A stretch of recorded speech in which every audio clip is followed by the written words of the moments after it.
Hello student, how are you? Welcome to my YouTube channel Kamal Ahmad Perfect Classes Biology.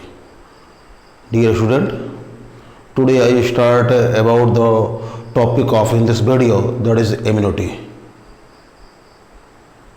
तो चलिए इस topic को लेते हैं हम। प्यारे वीडियो की शुरुआत में मैं बता दूं आपको कि इस वीडियो को पूरा देखिएगा। CBSE board, UP board, ICSE board में हर जगह पूछता है यह। और सबसे बड़ी चीज़, कंपटीशन में इस टॉपिक से सवाल बहुत आते हैं, तो आप वीडियो को पूरा देखिएगा और कंपटीशन पॉइंट ऑफ व्यू से है, बहुत पूछता है सवाल। ठीक, तो अब हम शुरू करते हैं इस टॉपिक को।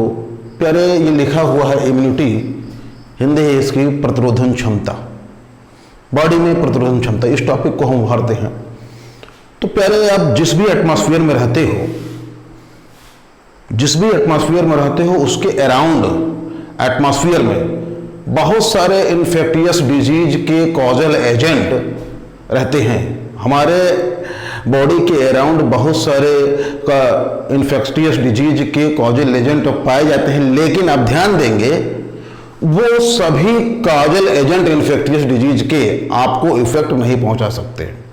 उसमें से कुछ ही इन्फेक्टियस डिजीज के कॉजल एजेंट हैं जो आपके बॉडी को प्रभावित कर सकते हैं, बाकी सब वो प्रभावित नहीं कर सकते, उससे आप इन्फेक्टेड नहीं हो। तो अब इसके पीछे लॉजिक क्या है यार? इसके पीछे लॉजिक ये है कि हमारे बॉडी में नेचर ने कुछ ऐसा सिस्टम दे दिया है जिससे वो रोगों से लड़ने की क्षमता डेवलप हो जाती है और वो डिजीज का जो कॉजल एजेंट है वो रिमूव हो जाता है। वो पावर जो नेचर ने दिया है हमको, उससे क्या होता है, इन्फेक्टियस डिजीज भाग जाती है, इन्फेक्टियस डिजीज का कॉजल एजेंट रिमूव हो जाता है, हट जाता है। तो वो पावर जो हमारे बॉडी में पहले से नेचर ने दिया है, उसको हम क्या कहते हैं? इम्यूनिटी या इम्यूनिटी पावर। क्या कहते हैं? Immunity power. अब हम देखते हैं इम्यूनिटी पावर को सबसे पहले इंट्रोड्यूस किया था एडवर्ड जेनर ने। लिख देते हैं हम,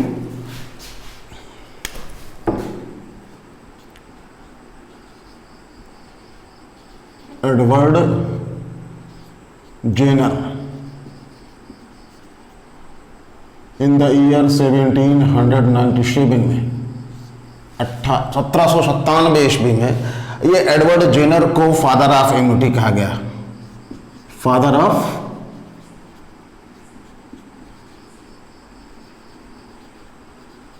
इम्यूनिटी या इम्यूनोलॉजी, इम्यूनोलॉजी कहा गया है। ठीक, ये इसके फाउंडर हैं। अब इम्यूनिटी की स्टडी करने के लिए हम देखते हैं इम्यूनिटी को हम दो पार्ट में डिवाइड करते हैं, दो भागों में डिवाइड करते हैं। नंबर एक है इनेट,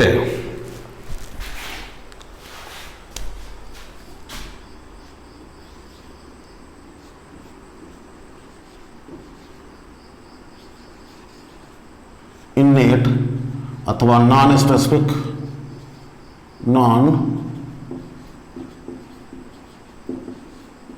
स्पेसिफिक अथवा इनबॉर्न, इनबॉर्न अथवा इनहेरेंट, इनहेरेंट। ये पहली टाइप की इम्यूनिटी है, पहली टाइप की इम्यूनिटी है। दूसरी टाइप की इम्यूनिटी को हम ले लेते हैं, अभी हम बाद में इसको देखेंगे, जिसको हम कहते हैं क्या? एक्वायर्ड,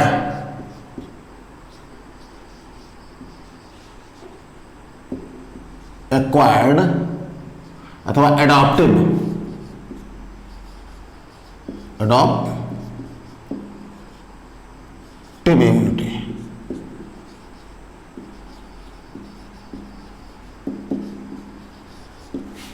ये दो तरह की इम्यूनिटी होती है। पहली होती है इनेट अथवा नॉन स्पेसिफिक अथवा इनबॉर्न अथवा इनहेरेंट। अब एक्वायर्ड को हम एक नाम से और भी जानते हैं, जिसको हम कहते हैं specific immunity.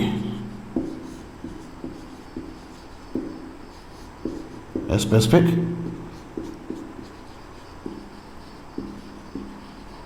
Immunity.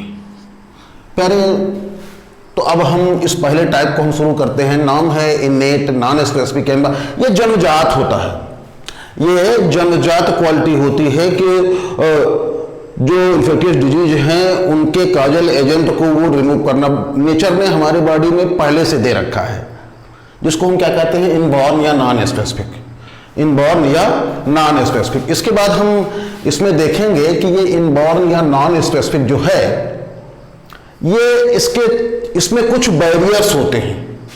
Non specific या इनर जो जन्मजात होती है और रोगों से लड़ने की क्षमता, रोगों से लड़ने की क्षमता, बहुत इजी लैंग्वेज में बात कर रहा हूं, चीजें समझ में आएंगी तो वीडियो को लाइक कर दीजिएगा, शेयर कीजिए और सब्सक्राइब ना किए हो अब तक तो सब्सक्राइब कर दीजिएगा। तो इनेट मतलब जन्मजात, ये पैदाइशी होती है कि जो शरीर के अंदर जो रोगों से लड़ने की क्षमता होती है, बैरियर उत्पन्न होते हैं और ये बैरियर 4 टाइप के होते हैं। यहाँ पहली चीज हम देखते हैं जो रोगों से लड़ने की क्षमता जो गॉड गिफ्टेड होती है बॉडी में, उसकी 4 कैटेगरी होती है। पहली चीज हम लिखते हैं फिजिकल बैरियर। पहला टाइप है इसका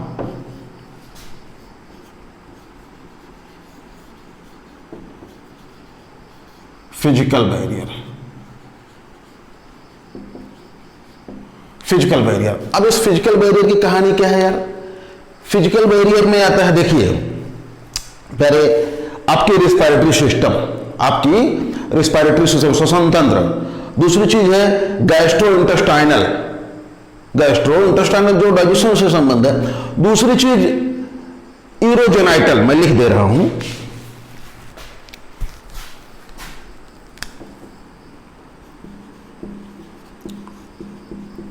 रिस्पायरेटरी सिस्टम, गैस्ट्रो इंटेस्टाइनल, फिर है यूरोजेनाइटल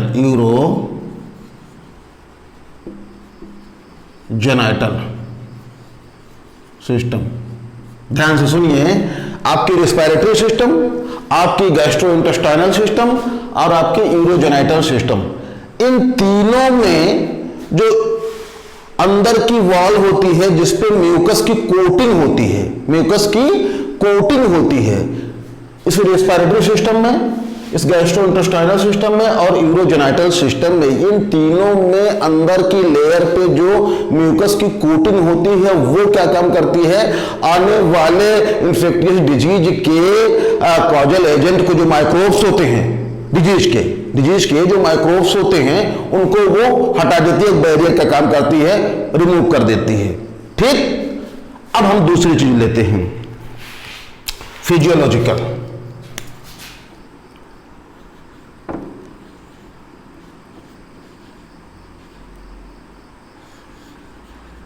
फिजियोलॉजिकल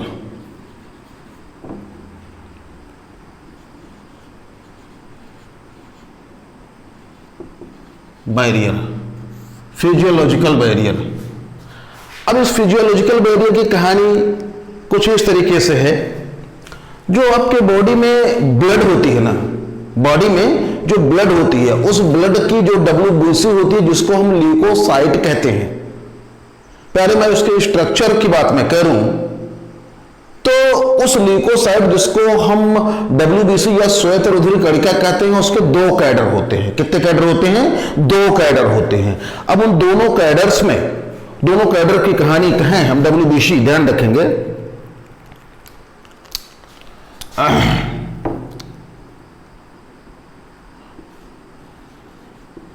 ल्यूकोसाइट या जिसको हम क्या बोलते हैं WBC।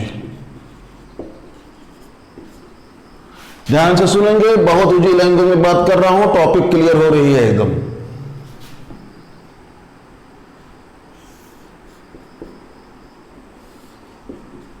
इसको हम क्या नाम देते हैं?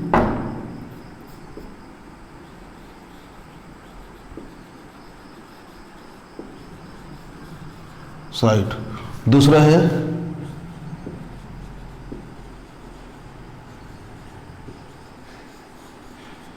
ग्रेनुलोसाइट।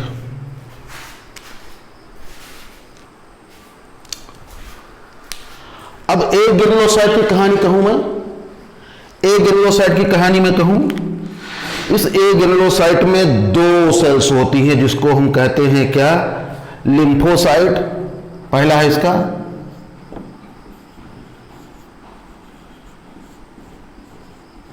लिम्फोसाइट और दूसरा है मोनोसाइट।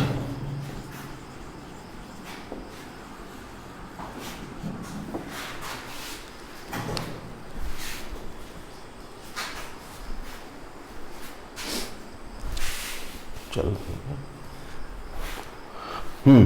लिम्फोसाइट और मोनोसाइट, ये ए ग्रेनुलोसाइट यानी WBC का जो ए ग्रेनुलोसाइट मतलब वो कणिका विहीन होते हैं जिसमें ग्रेनुलर स्ट्रक्चर नहीं पाए जाते हैं।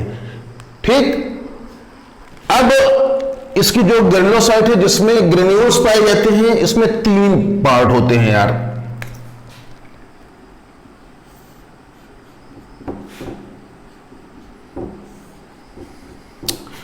एसिडोफिल,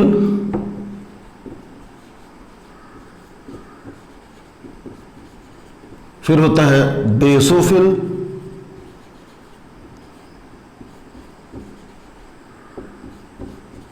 फिर तीसरा होता है न्यूट्रोफिल।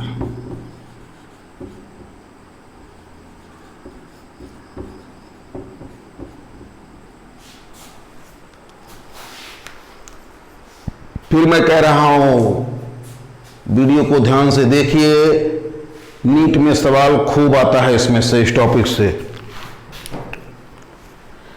ये मोनोसाइट की कहानी क्या है यार, इसकी जो न्यूक्लियस होती है, इसमें जो न्यूक्लियस होती है, थोड़ा सा दूसरे पेन से दिखाएं,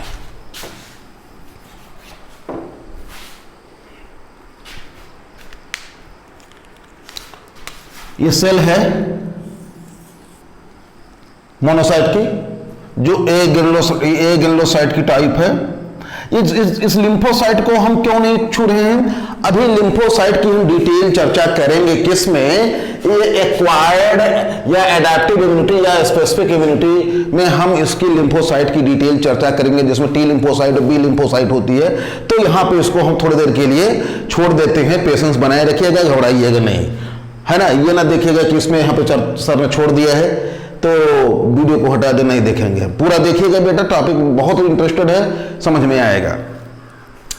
तो ये मोनोसाइट की सेल है, इसमें ये ध्यान रखेंगे जो वो न्यूक्लियस होता है, न्यूक्लियस वो किडनी शेप में होती है, को पूछता है ये, न्यूक्लियस इसकी किडनी शेप में होती है। किस शेप में होती है, किडनी शेप में है, लिख लीजिए हैं। मोनोसाइट की जो न्यूक्लियस होती है वो किस शेप में होती है, किडनी शेप में। ठीक, ये करता क्या है, आगे कुछ वर्क करते करते ये आगे चेंज हो जाता है माइक्रोफेजेज में, मतलब जो ब्लड में आपके फालतू चीज आते हैं उनको खा जाता है। माइक्रोफेजेज समझते होंगे फाइगोसाइट्स को कि ये खा जाता है, माइक्रोफेजेज चेंज हो जाता है किसमें, ये माइक्रोफेजेज में। ध्यान रखेंगे, यहां पे मैं लिख दे रहा हूं, चेंज इनटू माइक्रोफेजेज,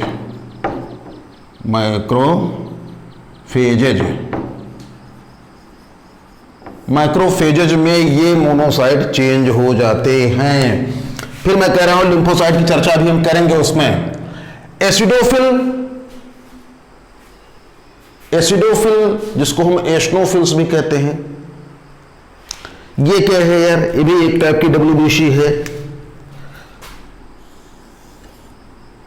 इसमें जो न्यूक्लियस होती है वो 2 लोग वाली होती है, इस तरीके से।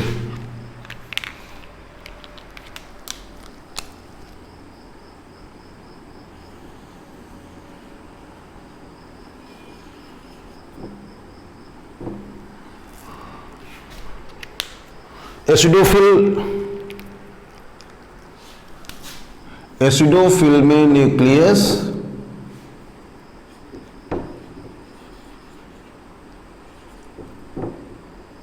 बाइलोब्ड होते हैं, बाइलोब्ड होते हैं। पूछता है ये कंपटीशन में, इसकी न्यूक्लियस, एसिडोफिल की न्यूक्लियस बाइलोब्ड होते हैं। और भी ध्यान रखेंगे, जब आपके ब्लड में एसिडोफिल या एसिनोफिल की नंबर ऑफ एसिनोफिल्स या एसिडोफिल की संख्या जब बढ़ जाती है तो वो कंडीशन एसिनोफिलिया कहलाती है। क्या कहलाती है? एसिनोफिलिया डिजीज। ठीक। बेसोफिल की क्या कहानी है यार? बेसोफिल में इसमें न्यूक्लियस 2 या 3 लोब की हो जाती है।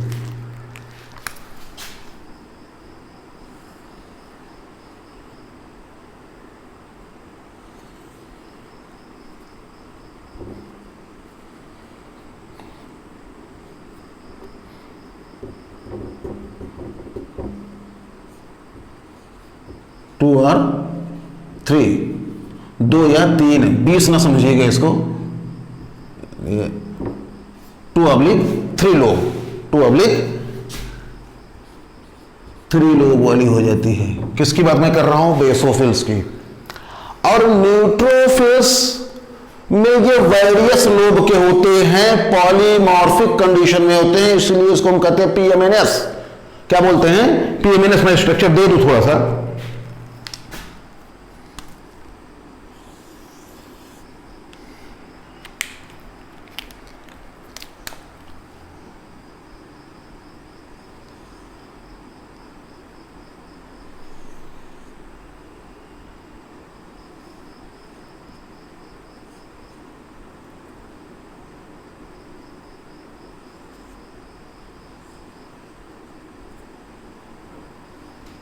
ये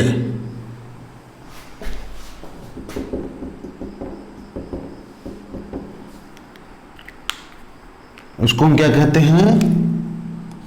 PMNS न्यूक्लियस। इसका पूरा नाम है पॉलीमॉर्फिक न्यूक्लियर।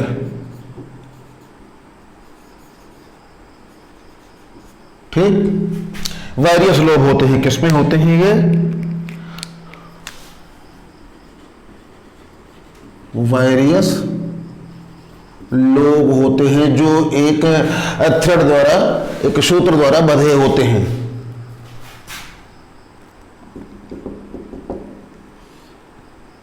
ठीक है। ये कहानी है इसके ल्यूकोसाइट या डब्ल्यूबीसी। चूंकि इम्यूनिटी पावर यहीं से डेवलप होती है, इम्यूनिटी पावर डब्ल्यूबीसी से ही डेवलप होती है, इसलिए इसकी कहानी बताए। तो ये आ गई बात किसकी? फिजियोलॉजिकल बैरियर की, फिजियोलॉजिकल बैरियर की। ठीक। अब बात आती है, सॉरी ये गलत हो रहा है, ये बेटा सेलुलर, सॉरी माफ कीजिएगा, ये इस हेडिंग को लेंगे हम क्या? सेलुलर।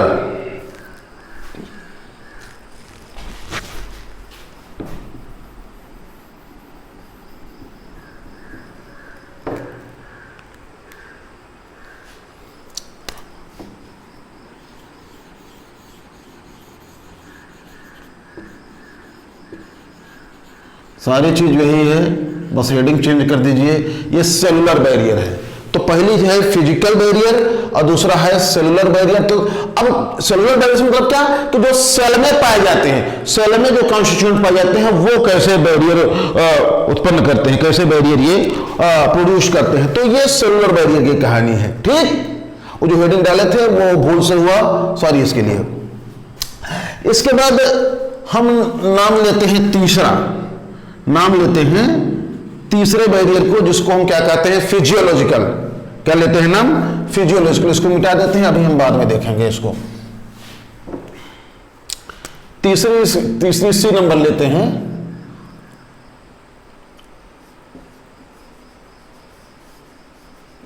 Physiological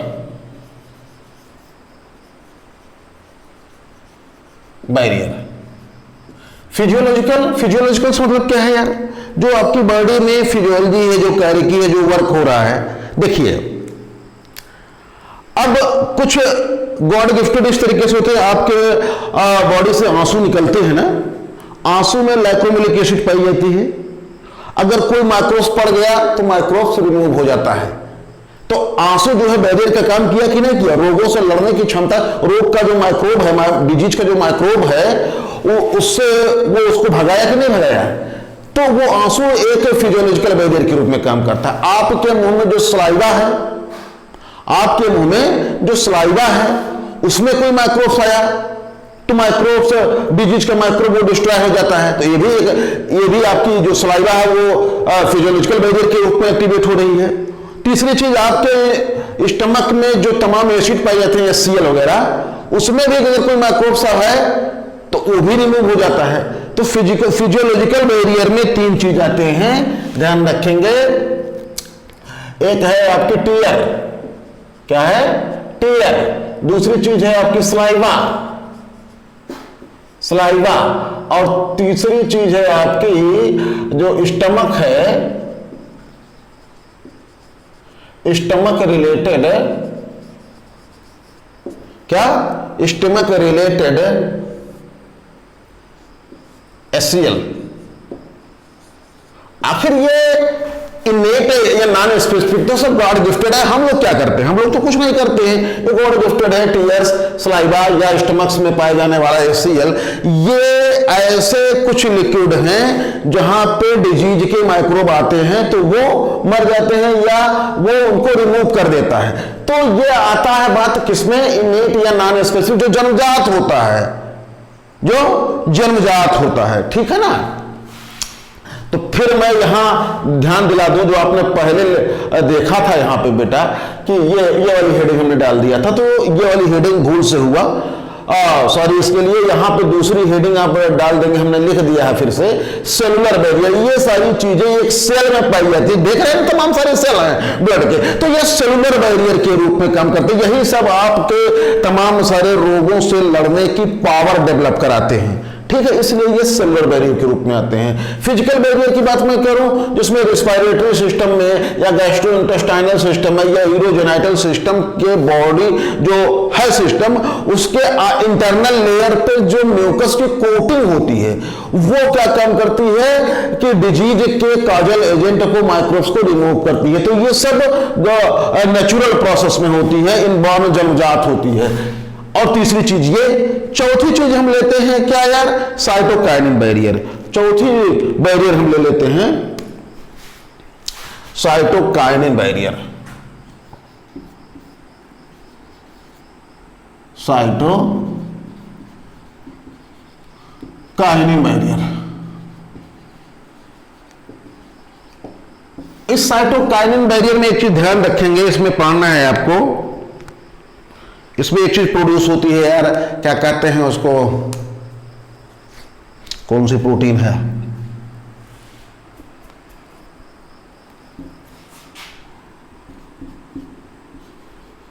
interferon. इंटरफेरॉन,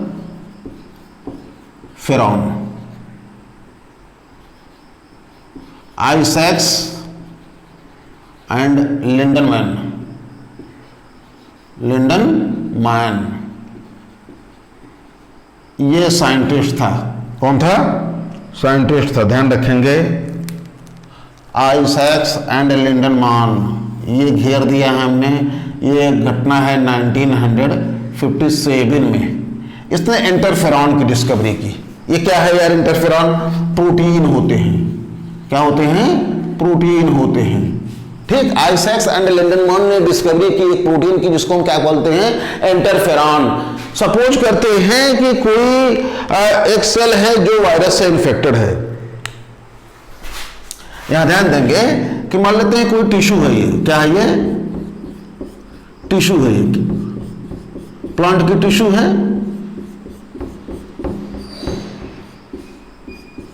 यहां पे क्या है यार? ये वायरस इन्फेक्टेड है। क्या है? वायरस इन्फेक्टेड है। ये टिश्यू की एक सेल जो वायरस इन्फेक्टेड है, तो वो बनाती क्या है वायरस इन्फेक्शन के नाते? ग्लाइकोप्रोटीन। क्या बनाती है? ग्लाइकोप्रोटीन बनाती है, ग्लाइकोप्रोटीन बनाती है। इसी ग्लाइकोप्रोटीन को नाम देते हैं क्या? इंटरफेरॉन। क्या नाम देते हैं? इंटरफेरॉन। पूछता है कंपटीशन में, ध्यान रखेंगे। ये वायरस इन्फेक्टेड जो सेल होती है वो क्या बनाती है? ग्लाइकोप्रोटीन बनाती है। और ये ग्लाइकोप्रोटीन को क्या कहते हैं? इंटरफेरॉन। और जिसकी डिस्कवरी आइजैक्स एंड लिंडरमैन ने किया था। तो प्यारे, ये इंटरफेरॉन करती क्या है? ये इंटरफेरॉन करती है कि किसी दूसरे सेल में फिर से इन्फेक्शन ना होने पावे। ये इंटरफेरॉन करती क्या है कि दूसरे सेल, जो हेल्दी सेल है, टिश्यू की जो हेल्दी सेल है, उसमें दोबारा इन्फेक्शन ना होने पाए, उसके लिए बैरियर प्रोड्यूस करती है। तो ये साइटोकाइनिन के अंतर्गत आता है। ध्यान रखेंगे, किसी टिश्यू में पाए जाने वाला वायरस से इन्फेक्टेड जो सेल है उससे ग्लाइकोप्रोटीन निकलती है। ठीक है। और उस ग्लाइकोप्रोटीन को हम इंटरफेरॉन कहते हैं। ध्यान से सुनिए, इंटरफेरॉन कहते हैं, जिसकी डिस्कवरी आइजैक्स एंड लिंडरमैन ने 1957 में किया था। ठीक। और ये इंटरफेरॉन करते क्या है बैरियर के रूप में? ये इंटरफेरॉन जो इन्फेक्टेड वायरस से निकली है ग्लाइकोप्रोटीन के रूप में, ये अपने अगल बगल की जो हेल्दी सेल है वहां फिर से कोई इंफेक्शन ना होने पावे, उसके लिए ये बैरियर का काम करती है। क्या करती है? बैरियर का काम करती है। और बैरियर का काम करने के नाते ये साइटोकाइनिन बैरियर के रूप में जाना जाता है। कौन? इंटरफेरॉन। मैं फिर कह रहा हूं, इन्फेक्टेड वायरस से निकली हुई ग्लाइकोप्रोटीन, जिसको इंटरफेरॉन कहते हैं, जिसकी डिस्कवरी आइजैक्स एंड लिंडरमैन ने किया था। और ये इंटरफेरॉन प्रोटीन जो है अपने अगल बगल जो इन्फेक्टेड सेल है, उसके अगल बगल की जो हेल्दी सेल है, वहां फिर से कोई इन्फेक्शन वायरस का ना होने पावे, उसके लिए वो एक बैरियर या प्रोटेक्शन का काम कराती है। तो कुल मिलाकर के ये चौथा जो साइटोकाइनिन बैरियर था वो इसके अंतर्गत आता है। तो ये इनेट या नॉन स्पेसिफिक या इनबॉर्न इम्यूनिटी की चर्चा हमने करी। अब दूसरा आता है नाम, दूसरा नाम किसका आता है? एक्वायर्ड इम्यूनिटी, एडेप्टिव इम्यूनिटी या स्पेसिफिक इम्यूनिटी। तो हम अब शुरू करते हैं दूसरा नंबर।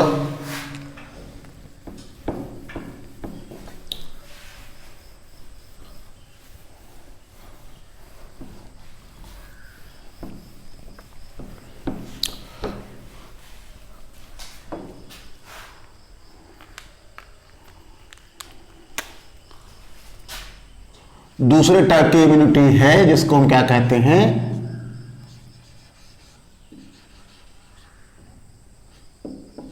Acquired immunity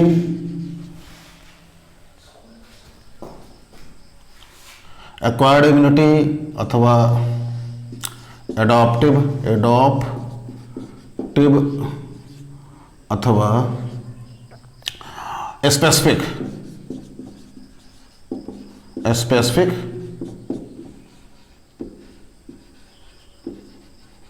immunity. देखिए, ये एक पर्टिकुलर पैथोजन के लिए उसको डिस्टर्ब करने की प्रोसेस इसमें होती है।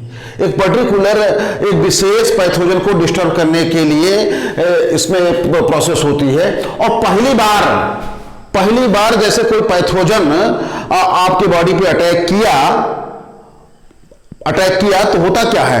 तो वो जो इम्यूनिटी पावर है, इम्यून सिस्टम है, वो उसको उस पैथोजन को क्या करती है? पहचान लेती है। एक बार जैसे वो अटैक किया पहली बार पैथोजन, तो इम्यूनिटी पावर क्या करती है? पहचान लेती है। और दोबारा जब अटैक करती है तो पहचान करके उससे लड़ती ज्यादा और इंप्रूवमेंट बहुत जल्दी होता है, बहुत जल्दी इंप्रूवमेंट वो कर लेती है। ध्यान रखेंगे, इस एक्वायर्ड में लिम्फॉइड जो आर्गन होते हैं, जैसे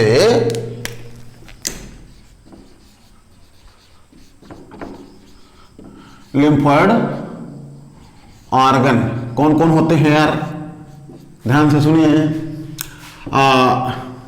थाइमस, थाइमस ग्लैंड हार्ट के डॉर्सल सरफेस पर लोबुलर स्ट्रक्चर होती है, हार्ट के डॉर्सल साइड पर लोबुलर स्ट्रक्चर होती है जो इम्यून सिस्टम में डोमिनेंट रोल प्ले करती है, इम्यून सिस्टम में डोमिनेंट रोल प्ले करती है। तो थाइमस हो गया। दूसरा टॉन्सिल, टॉन्सिल्स है, lymphoid lobe, lymphoid lobe, sorry lymphoid knob,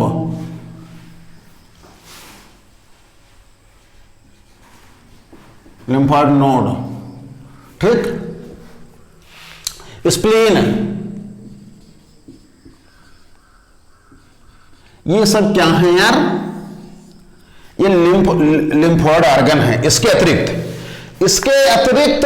क्या होती है, लिम्फॉइड टिश्यू। इसके अतिरिक्त क्या, lymphoid tissue, lymphoid tissue and lymphocyte, lymphocyte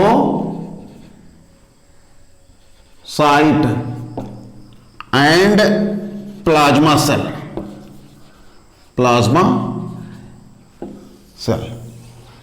तो दो चीज ध्यान रखेंगे, लिम्फॉइड ऑर्गन में थाइमस जो आपके हार्ट के डॉर्सल सरफेस पर लोबुलर स्ट्रक्चर होती है, इम्यूनिटी पावर में डोमिनेंट रोल प्ले करती है।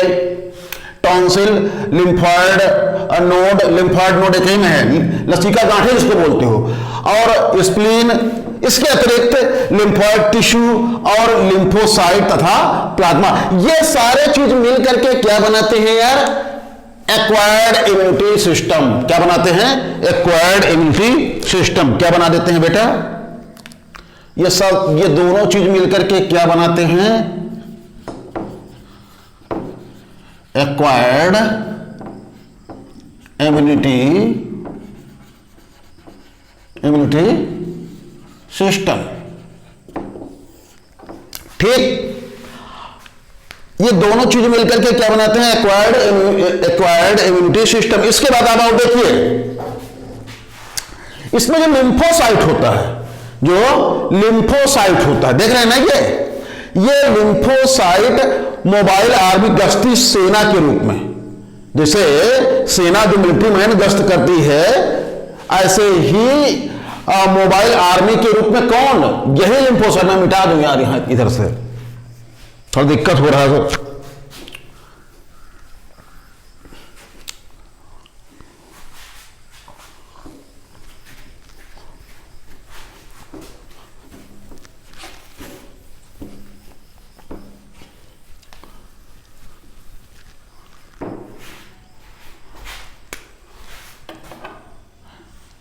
Lymphoid organ, thymus, tonsil, lymphoid node and spleen, ये और इसके अतिरिक्त लिम्फॉइड टिश्यू तथा लिम्फोसाइट और प्लाज्मा, ये मिलकर के क्या बनाते हैं, एक्वायर्ड इम्यून सिस्टम, ठीक। इसमें क्या होता है कि जो लिम्फोसाइट होते हैं, जो लिम्फोसाइट होते हैं, यानी WBC की एक टाइप है, ठीक है ना, ल्यूकोसाइट की एक टाइप है। ये लिम्फोसाइट क्या करते हैं, मोबाइल आर्मी के समान, गश्त करने वाले सैनिक के समान, कौन, लिम्फोसाइट मूव करते हैं। कहां पे, जहां उनका ड्यूटी होता है। ड्यूटी कहां होता है, इन्हीं ऑर्गन में। ड्यूटी कहां, इनकी ड्यूटी कहां होती है, ये मूव कहां करते हैं, ड्यूटी कहां होती है इनकी, थाइमस में। कहां पे, थाइमस में, टॉन्सिल में, ठीक, लिम्फॉइड नोड में, लिम्फॉइड नोड में और स्प्लीन में। यही तो जगह है यार इनके मूव करने की। ये लिम्फोसाइट की जो मूव करने की, जो मोबाइल आर्मी के रूप में मूव करते हैं, गश्ती सेना के रूप में गति करते हैं, तो यही तो जगह है। तो ये जगह क्या हुआ, इनके युद्ध करने का मैदान हुआ कि नहीं हुआ, तो इनको एक रूप से जानते हैं बैटल फील्ड है, रणक्षेत्र है। इसको हम क्या बोलते हैं, बैटल फील्ड। और यहां पे जैसे कोई पैथोजन आया, जैसे कोई डिजीज का पैथोजन आया, उसको रिमूव करके हटा देते हैं। तो ये मोबाइल आर्मी के रूप में होते हैं कौन? लिम्फोसाइट। और ये जो थाइमस, टॉन्सिल और लिम्फॉइड नोड है या स्प्लीन है, ये बैटलफील्ड उसके युद्ध करने की जगह होते हैं, यानी बैटलफील्ड के रूप में काम करते हैं तमाम लिम्फॉइड ऑर्गन। किसके? लिम्फोसाइट के। ठीक है, तो ये एक्वायर्ड इम्यूनिटी या एडाप्टिव इम्यूनिटी के रूप में जाने जाते हैं। अब आप देखिएंगे टी लिम्फोसाइट और बी लिम्फोसाइट, ध्यान से सुनिए। यहां पे एक दूसरी टॉपिक हम लेते हैं, टी लिम्फोसाइट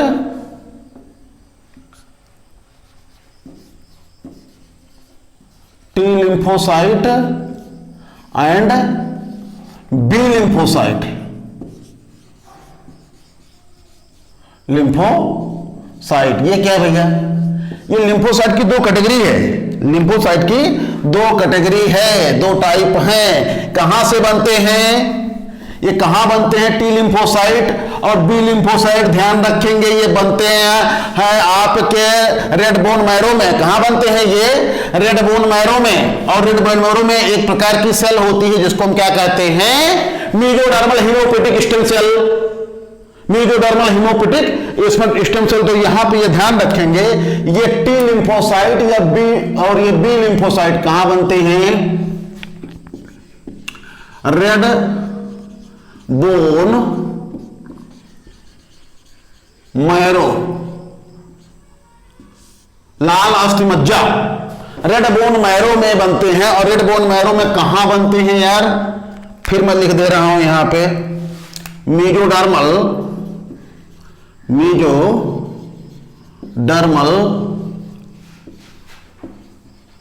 हेमोपोएटिक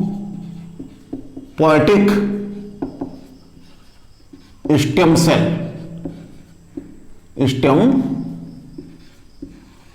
अब स्टेम का मतलब तनाना समझिएगा। स्टेम मतलब जहां से ओरिजिनेट होती है, जहां से ओरिजिनेट होती है, जहां से ओरिजिनेट होती है वो जिस सेल से, उसको क्या कहते हैं? Stem cell. जहां से कोई भी सेल ओरिजिनेट होती है उसको क्या कहते हैं? Stem cell. तो ये टी लिम्फोसाइट और B lymphocyte red bone marrow के मेसोडर्मल हेमोपोएटिक स्टेम सेल से डेवलप होते हैं। ठीक, और ये दोनों टी लिम्फोसाइट और बी लिम्फोसाइट जब तक इमैच्योर होते हैं, तैसे ही ये टी लिम्फोसाइट खिसक के चला जाता है थाइमस सेल में, थाइमस ग्लैंड में। ध्यान रखेंगे, ये टी लिम्फोसाइट जो सेल है, ये टी लिम्फोसाइट एक रिमूव हो जाता है। क्या हो जाता है? रिमूव हो जाता है due to immature condition. Due to immature condition, अपरिपक्व अवस्था में। मतलब ये कि टी लिम्फोसाइट और B lymphocyte red bone marrow के मेसोडर्मल हेमोपोएटिक स्टेम सेल में डेवलप होते हैं, और परिपक्व होने से पहले यानी इमैच्योर होने से पहले ही ये टी लिम्फोसाइट, कौन? ये टी लिम्फोसाइट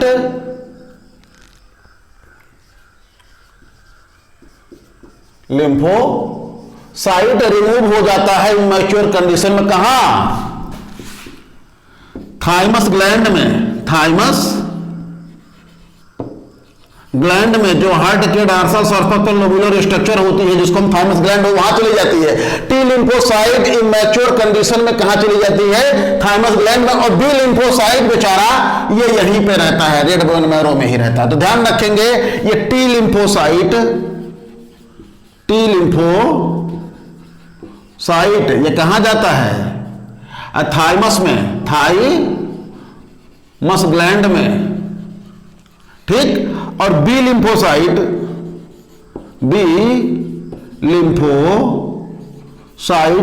ये कहां रहता है? रेड बोन मैरो में। ठीक है, अब ये जब टी लिम्फोसाइट जब चला जाता है थाइमस ग्लैंड में, तो ये भी ध्यान रखेंगे यहां पे इसका डिफरेंशिएशन होता है, मैच्योर होता है। क्या होता है? यहां पे ये मैच्योर होता है एंड इसमें डिफरेंशिएशन होते हैं। डिफरेंशिएशन डिफरेंशिएशन होते हैं, विभेदन होता है, इसके कई प्रकार बनते हैं। और प्रकार क्यों बनते हैं कि जो लिम्फोसाइट है, इसके लिम्फोसाइट की जो प्लाज्मा मेम्ब्रेन है, ये लिम्फोसाइट है ये, तो ये जो प्लाज्मा मेम्ब्रेन होगी ना, outer most layer, plasma membrane होगी, इस प्लाज्मा मेम्ब्रेन पर इससे रिलेटेड प्रोटीन पाए जाते हैं। क्या पाए जाते हैं? प्लाज्मा मेम्ब्रेन पर रिलेटेड प्रोटीन पाए जाते हैं। कंपटीशन में खूब पूछता है बेटा, ठीक। और सुनिए, इस टी लिम्फोसाइट के भी दो श्रेणियां होती हैं, दो टाइप होते हैं। टी लिम्फोसाइट, ये टी लिम्फोसाइट, टी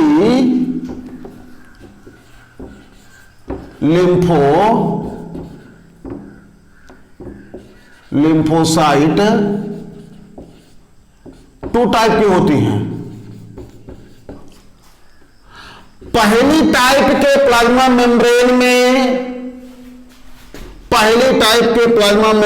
में CD8 प्रोटीन, और दूसरी टाइप के लिम्फोसाइट जो होती है, उसके प्लाज्मा मेम्ब्रेन में CD4 प्रोटीन पाए जाते हैं। ध्यान से सुनिए, जो टी लिम्फोसाइट की दो कैडर होती हैं थाइमस ग्लैंड में मैच्योर होने के बाद, तो जो पहली टाइप की जो टी लिम्फोसाइट होगी, उसमें उसके प्लाज्मा मेम्ब्रेन में CD8 प्रोटीन पाई जाती है, और दूसरे टाइप की जो टी लिम्फोसाइट होती है, उसके प्लाज्मा मेम्ब्रेन में CD4 प्रोटीन पाए जाते हैं। इस तरीके से हम ये देख लेते हैं कि फॉर्मेशन ऑफ, हेडिंग पड़ी थी यहां पे, formation of T and B lymphocyte, ये दोनों प्रकार के लिम्फोसाइट के फॉर्मेशन की कहानी है। आज के वीडियो में बस इतना ही। इसके बाद हम अगली वीडियो में मिलेंगे, टाइप ऑफ इम्यून रिस्पांस। ठीक है, हम उम्मीद करते हैं कि चीजें कुछ समझ में आई होगी, और इन्हीं शब्दों के साथ हम अपनी वाणी को विराम देते हैं। वीडियो को लाइक कीजिए, शेयर कीजिए, और सब्सक्राइब न किए हो सब्सक्राइब कीजिए। धन्यवाद।